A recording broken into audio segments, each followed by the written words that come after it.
DCM sir માનનીય DGP સરના નિર્દેશ અનુસાર ગુજરાત રાજ્યમાં ડ્રગ્સ વિરુદ્ધમાં કડક કાર્યવાહી કરવાની સૂચના મુજબ અને માનનીય નાયબ પોલીસ મહાનિરીક્ષક શ્રી રાજકોટ રેન્જ નિર્લિપ્ત રાજ સાહેબના માર્ગદર્શનમાં રાજકોટ ગ્રામ્યની જો એસઓજી ટીમ છે એને દ્વારા 108 કિલો 331 ગ્રામ સૂકો ગાંજો ઝડપી પાડવામાં આવ્યો છે। ગઈકાલે સાંજે 6:30 વાગ્યા અમારી એસઓજીની ટીમમાં કાર્યરત હેડ કોન્સ્ટેબલ વિજયભાઈ વેગડ અને કોન્સ્ટેબલ ચિરાગભાઈ કોઠીનાર આને સૂચના મળી કે એક ટ્રકમાં ગાંજાનો મોટો જથ્થો આવી રહ્યો છે બોટાદ બાજુથી। તો આ ટ્રકને રોકવામાં આવ્યો અને આ ટ્રકમાં 3 માણસો હાજર હતા। કાદર શાહ ઉર્ફે કાદર બાપુ રહેવાસી કાલાવાડ જામનગર, નરેશ ઉર્ફે હરી રહેવાસી રાજપરા બોટાદ અને રાજુભાઈ ઈશ્વરભાઈ ચૌહાણ રહેવાસી રાજપરા બોટાદ। પછી ઉપરી અધિકારીઓને જાણ કરવામાં આવી, સરકારી પંચોને અને એફએસએલમાં બોલાવવામાં આવ્યા, સેમ્પલ ચેક કરવામાં આવ્યો અને ગાંજાની પુષ્ટિ થઈ। આ ગાંજો એ લોકો ઓડિશાથી લઈને આવ્યા હતા અને ઓડિશા લેવા માટે કાદર શાહ ઉર્ફે કાદર બાપુ અને નરેશભાઈ ઉર્ફે હરી એ બંને લોકો ગયા હતા। આ ગાડી જે છે આ નરેશભાઈના ભાઈની છે અને ઓડિશાથી લઈ એ સલ્ફર લઈને આવ્યા હતા અને વડોદરામાં સલ્ફર ખાલી કર્યો હતો અને સલ્ફરની બાજુમાં એ લોકો છુપાવીને આ ગાંજાનો જથ્થો લઈને આવ્યા હતા।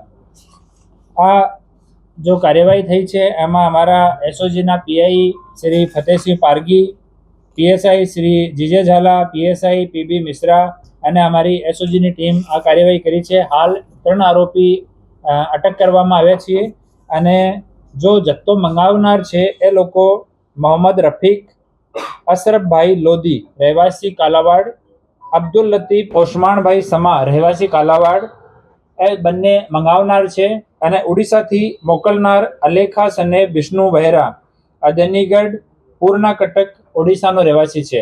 એ લોકો જે કાલાવાડના લોકો છે મોહમ્મદ રફીક અને અબ્દુલ લતીફ એ બંને ડાયરેક્ટ ત્યાં ઓડિશામાં કોન્ટેક્ટ કરતા હતા અને એ જ ઇન્સ્ટ્રક્શન આપતા હતા ગાડીના ડ્રાઈવરને કે તમારે અહીંયા જવાનું, અહીંયાથી સામાન લઈ આવવાનું। ઓર પોલીસથી બચવા માટે એ લોકો સુરત, વડોદરા, પછી વડોદરામાં ગાડી ખાલી કર્યા પછી ડાયરેક્ટ જામનગર નહીં જઈને બોટાદથી થઈને અને રૂરલ એરિયામાં જો નાની નાની સડકો છે એનો રૂટ એ લોકો લેતા હતા।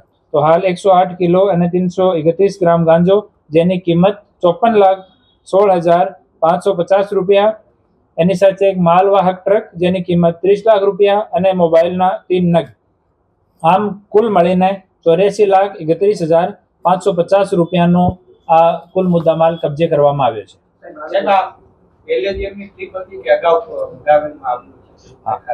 પૂછપરછમાં એ લોકો સ્વીકાર્યો છે કે ત્રીજી અને ચોથી વખત એ લોકો ત્યાંથી ગાંજો લઈને આવ્યા હતા, લેકિન આ ક્વોન્ટિટી નાની હતી। આ સૌથી મોટી ક્વોન્ટિટી આ જ રૂટમાં એ લોકો લઈને આવી રહ્યા હતા।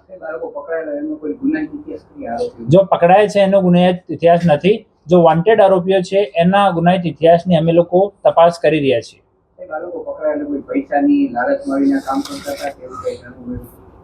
આની એક વખત થોડી ઓર પૂછપરછ થશે ત્યારે આ જો વિગત સામે આવશે આપ 100 લોકો સાથે શેર કરવામાં આવશે। Thank you.